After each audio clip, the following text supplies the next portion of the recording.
lahat ng pinakamagandang bagay, mahirap makuha. Pero kung nanaisin mong makuha yan, huwag kang mag-alala. Tutulungan ka ng Diyos kung magpapatulong ka sa Kanya. Amen? Alam niyo po ba, nung pong ako'y estudyante, nag-aaral, hindi naman po ako katalinuhan. Tanungin niyo man po ang aking mga magulang. Hirap na hirap po sila sa akin dahil yung aking mga grades, puro palakol. Pinaka nahihirapan po ako sa pagme-memorize. Ginawa ko na po lahat na naririnig ko para tumalino. Sabi po ng iba, bago ka matulog, lagay mo daw yung notebook, yung libro sa unan mo. Ginawa niyo po ba yan? Ako po ginawa ko yon. Nag-test po ko, bagsak. Hindi ko naman po kasi binasa yung libro eh. Hindi naman po ako nag-review. Meron din po nakapagsabi, gawin mo yung reviewer mo sa isang papel. Magpaluto ka ng lugaw. Punit-punitin mo yung reviewer. Lagay mo sa lugaw, kainin mo, at talino ka. Ginawa ko po. Alam niyo yung nangyari sa akin? Sumakit yung tiyan ko. Bagsak pa rin po ako. Narinig ko po, swerte daw ang kulay blue. Kaya nga po bumili ako ng blue ball pen. Pati po yung akin notebook, kulay blue. Nag-test po ako. Bumalik po yung test paper sa akin, kulay red. Bagsak. No? Meron po nakapagsabi din na pag nagte-test ka, humawak ka daw ng paperclip. Swerte daw po yung paperclip. Isang box na po yung paperclip na binili ko, bagsak pa rin po ako. Hindi ko na po alam po anong gagawin ko. Pero yung nanay ko po, tinulungan ako. Binantayan na akong nagre-review. Pero bago po ako mag-memorize o mag-aral, my mother taught me this very beautiful prayer. Ang pamagat nga po is, the miraculous prayer to the Holy Spirit. Sabi niya, yan muna yung memorize mo. Tinanim ko po sa isip ko, sa puso ko. O Holy Spirit, Thou make me see everything and show me the way to reach my ideals.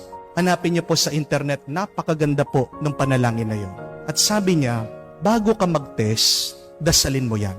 Yung gabi, bago ka mag-test, dasalin mo yan. Araw-araw, dasalin mo yan.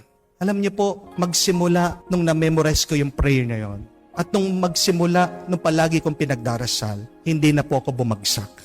Hindi lang po yung di ako bumagsak. Aba, nagpe-perfect po ako. At hanggang ngayon, tingnan niyo po, wala po akong kopya dito. Nag-homily ako. Nasaan po, memorize lahat. Nandito po sa isip ko. Isa nga po, nagtataka, yung mga ibang pari na nag-i-invite po sa akin magmisa sa ibang simbahan. Pinagmamasdan ako mag-homily. Sabi, wala kang kopya. Paano ka nakakapag-homily? Saan po galing? Di lang po dito.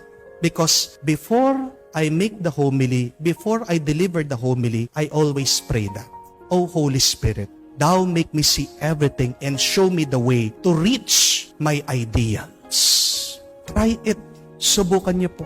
You will receive a great miracle today. Napakarami pong mga tao nadidepress. Napakarami pong tao sumusuko.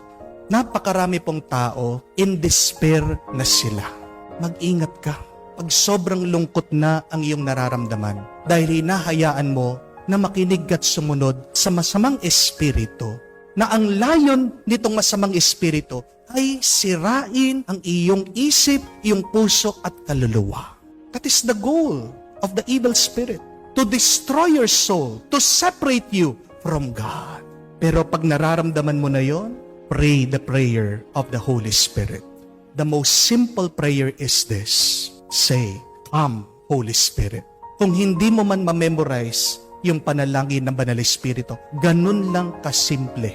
Sabihin mo, Come, Holy Spirit. Dahil sa pagdating ng Banal Espiritu, ang dami niyang ibibigay sa iyo. There are the gifts of the Spirit. There are the fruits of the Spirit.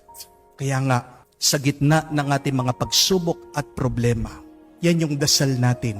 Isang dasal para sa mga gustong sumuko na, isang dasal para sa mga pagod na, isang dasal para sa mga nalilito at nawawalan. Sabihin mo, Lina, Banal na Espiritu, and allow that Spirit to guide you, allow that Spirit to bless you.